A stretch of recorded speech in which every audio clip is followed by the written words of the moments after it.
Okay, let's unpack this. Let's do it. We are tackling the core skill of, well, effective decision making. And I think for anyone who feels just overwhelmed by information overload or, constantly pressured to make these snap judgments, this deep dive is for you. It's your playbooks. Right. We're going beyond just like productivity tips. We're getting into the real mechanics of clear thought. And we have to start with a crucial distinction here, a really important one for you, the listener. Yeah? We're not talking about making a choice. Okay. A choice is often casual. It's an unconscious selection. It's just your autopilot reaction.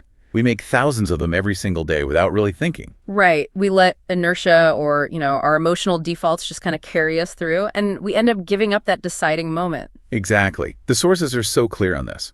A true decision is a choice that involves conscious thought, it involves critical judgment, and this belief that you've arrived at the best possible option. So if you choose not to consciously decide, and the late, great Neil Peart said this, you still made a choice. You've still made a choice. It's just a passive one. A passive one that usually gives you a pretty mediocre result. And often a regretted one later on.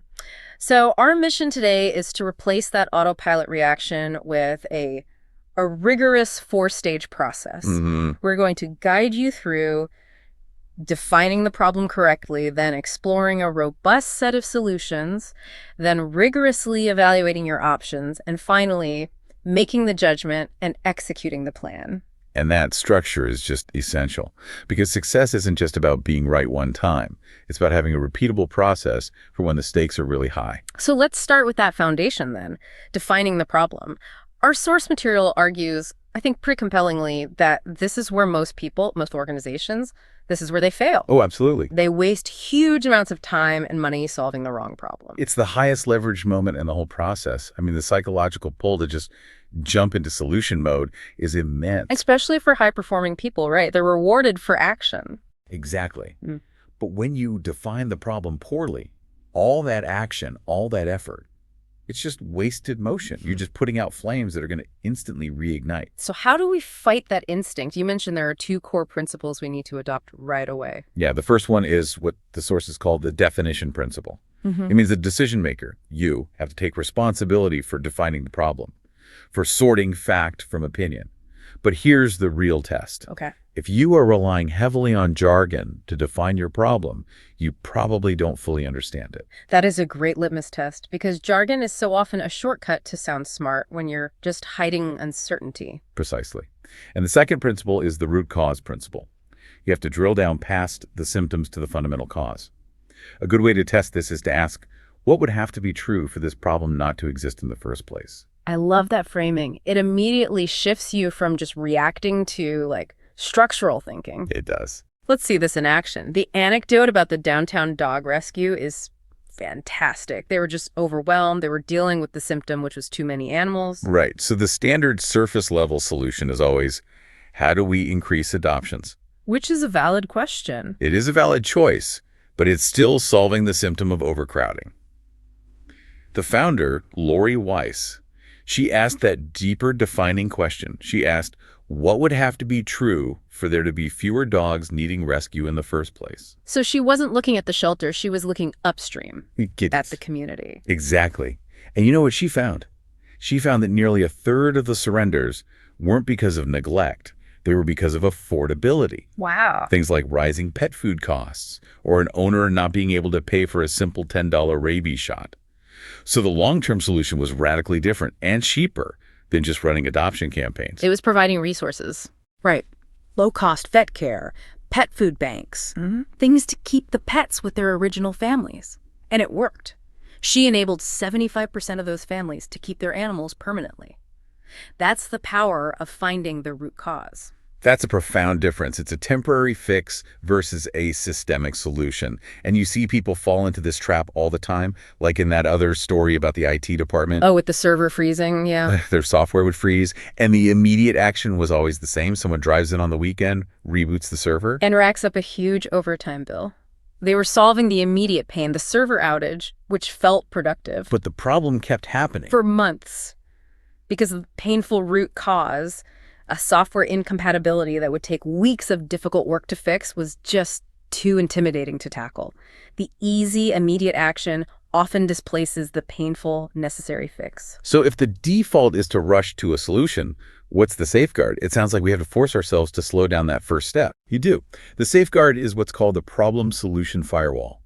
When you can, you separate the problem-defining phase and the problem-solving phase into two distinct scheduled meetings. 2 separate meetings. I mean, that sounds like the textbook definition of corporate bureaucracy. How does that actually save time? It saves massive amounts of time downstream because you prevent premature consensus. If you mix defining and solving, what happens? The most senior person in the room lands on the first plausible idea, and then everyone just starts trying to prove that solution works. Right. The firewall forces you to spend the time making sure the question itself is correct, and that prevents weeks of wasted effort. Time spent on definition is time saved on revision. Okay, that makes sense. So once we've locked in the correct problem, we get to segment 2, exploring possible solutions. Right. We have to generate the best options without falling into what the sources call magical thinking, just hoping the problem disappears. Which means we have to confront the brutal facts of reality. And that mental discipline is just perfectly captured in the Stockdale paradox. Right. The story of Admiral James Stockdale in was it the Hanoi Hilton? Exactly. The Hanoi Hilton during the Vietnam War. He survived 8 years of torture, but he noticed something fascinating. The prisoners who died first were often the die-hard optimists. The ones who kept saying, we'll be home by Christmas. They'll be home by Christmas, then by Easter, and so on. They died of broken hearts when those dates came and went. So the paradox is this. You must never, ever confuse faith that you will prevail in the end, which you can't lose, with the discipline to confront the most brutal facts of your current reality. And that discipline is what lets us turn hindsight into foresight, which brings us to a really powerful tool, the pre-mortem. I love this one. It's the practical application of the bad outcome principle. Before you act, you get your team together and you say, okay, it's 6 months from now, and this decision has failed spectacularly.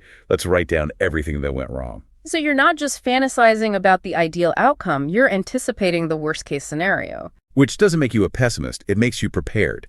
It inoculates you against panic when things inevitably go sideways. We also need to project further ahead. That's where second-level thinking comes in. The and then what principle. The difference is profound. First-level thinking is simple. It's immediate. I'm hungry, so I eat a chocolate bar. Problem solved. For a minute. Second-level thinking anticipates the sugar crash. It asks if the chocolate bar aligns with my long-term goal of, say, sustained productivity, and it chooses something else, like an apple. This sounds simple, but it gets missed in really high-stakes situations. You mentioned the U.S. reconstruction efforts in Afghanistan. A stark example.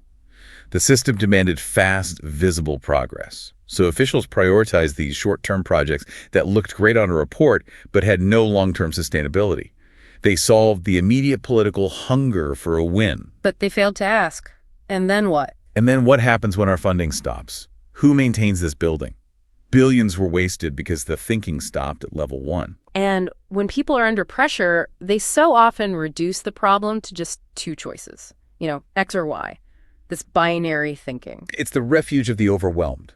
So, to safeguard against it, you impose the 3+ principle. You force yourself to find at least 3 credible options. Even if the third one is terrible. Even if the third one's terrible, the intellectual exercise of developing it will deepen your understanding of the strengths and weaknesses of A and B. But the real power comes when you move beyond either or and start looking for the both and options. That's integrative thinking, finding that hidden third way. The classic case is Isidore Sharp, who just broke the hotel industry's model. Hotels were either small and intimate, or they were large, full of amenities, and impersonal. And he said, why not both? Exactly. He created the 4 Seasons by combining the intimacy of a small hotel service with the scale and amenities of a large one. He tolerated that uncomfortable tension between 2 opposing ideas until he found a creative solution that just made the old binary choice irrelevant. So we've faced reality, we've generated multiple creative options. Now we move to segment 3, evaluating the options. We need clear criteria. And those criteria have to be clear, goal-promoting, and decisive. If they're vague, the decision just gets made by emotion or social pressure. Or even worse, the criteria can actively promote the wrong goal. Yes. Which is when you get something like the Challenger disaster. I mean, that is the ultimate catastrophic failure of criteria. It's absolutely terrifying. Yeah. The engineers had clear scientific criteria about O-ring performance in the cold, but the criteria for launching that day had subtly shifted. It became about public relations. Right, coordinating with the State of the Union address. Right. The launch team allowed that wrong external pressure to just override the safety criteria, a preventable disaster.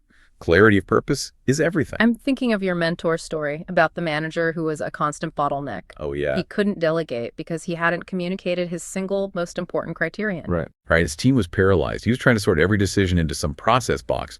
But the problem wasn't his process. It was his lack of clarity.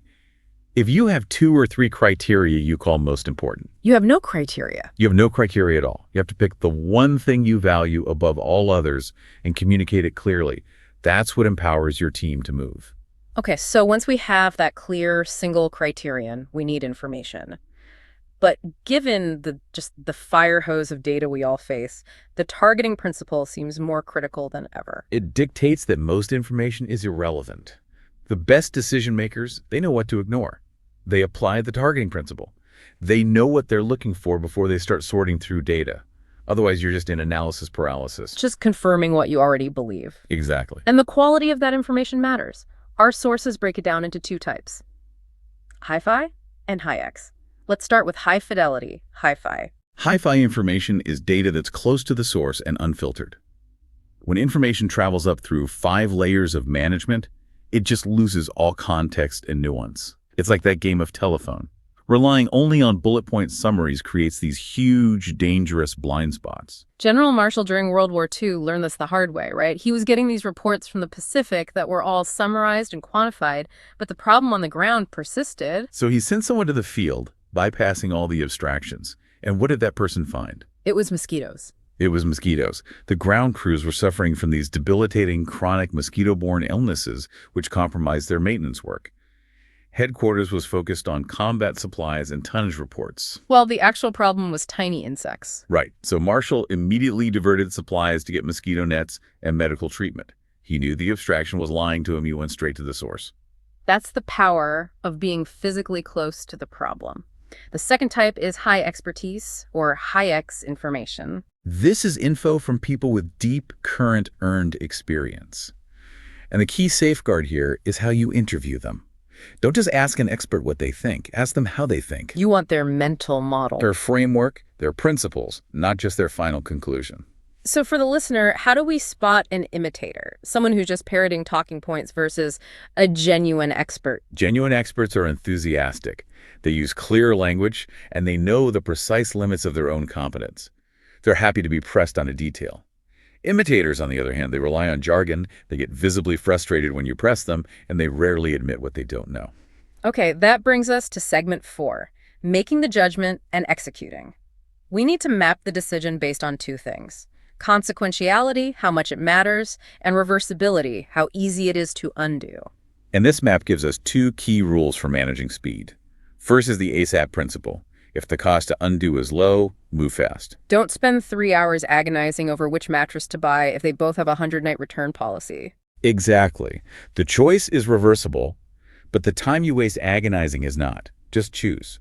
And the flip side is the ALAP principle: as late as possible. Right. If the cost to undo is high, if it's highly consequential or irreversible, you wait as late as possible to gather the maximum amount of information you need. Which means we have to learn to slow down even when everything is screaming for immediate action. That need to slow down when the stakes are high is a life-saving habit.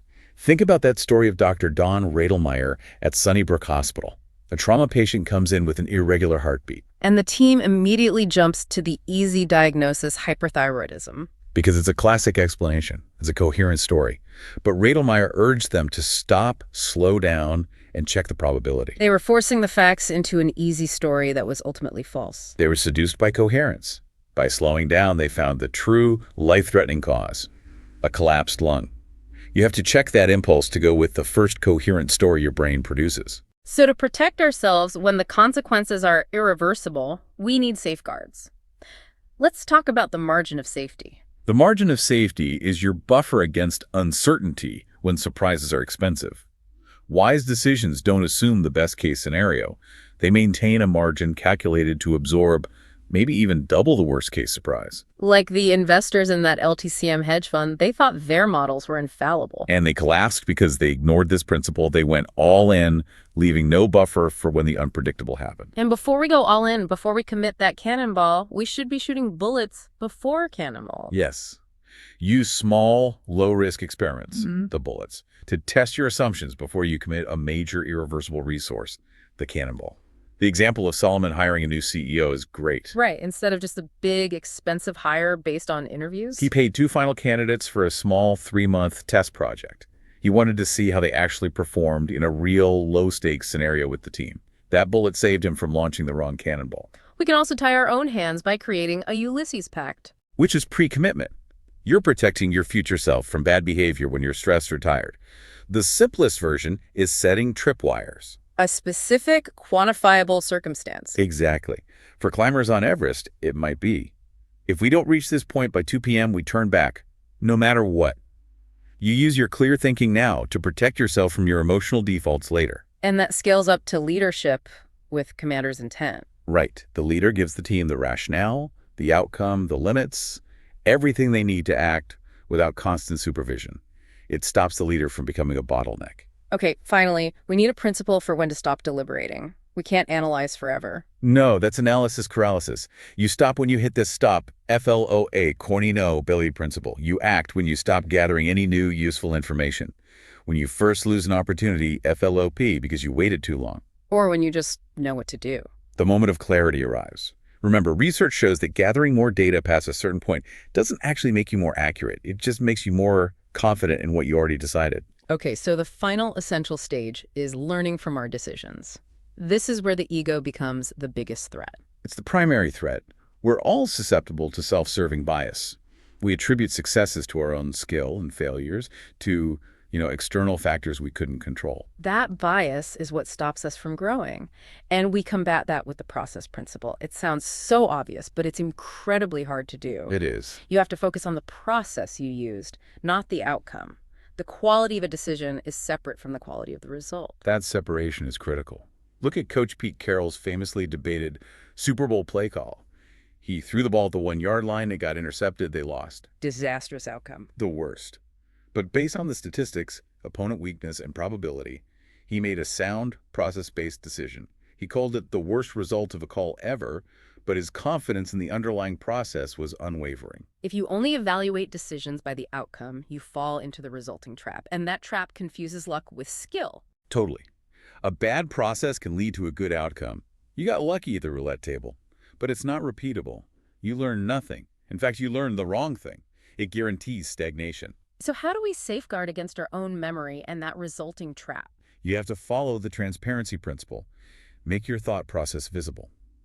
The single most effective tool against your own ego is to keep a written record. A decision journal. A decision journal. Write down what you knew at the time, what you thought was important, and how you reasoned through it. This makes the invisible thought process visible, and it lets you truthfully reflect on the quality of your reasoning later, no matter what the outcome was. So what does this all mean for the listener? We've walked through this 4-stage framework: define, explore, evaluate, execute, and learn. And we've armed you with principles like root cause, bad outcome, and safeguards like the firewall and margin of safety. Great decision-making is fundamentally about increasing your odds of success over time and, maybe more importantly, protecting yourself against catastrophic preventable failure. The tools we've discussed will absolutely help you get what you want. They'll give you more control, more clarity. But there's a deeper point here. There is. The true goal of mastering this process is to ask yourself a question. Are you solely focused on getting what you want? Or has this rigorous intellectual discipline finally given you the clarity needed to understand and want what truly matters? That is something worth deciding on. Absolutely. We'll catch you next time for the next deep dive.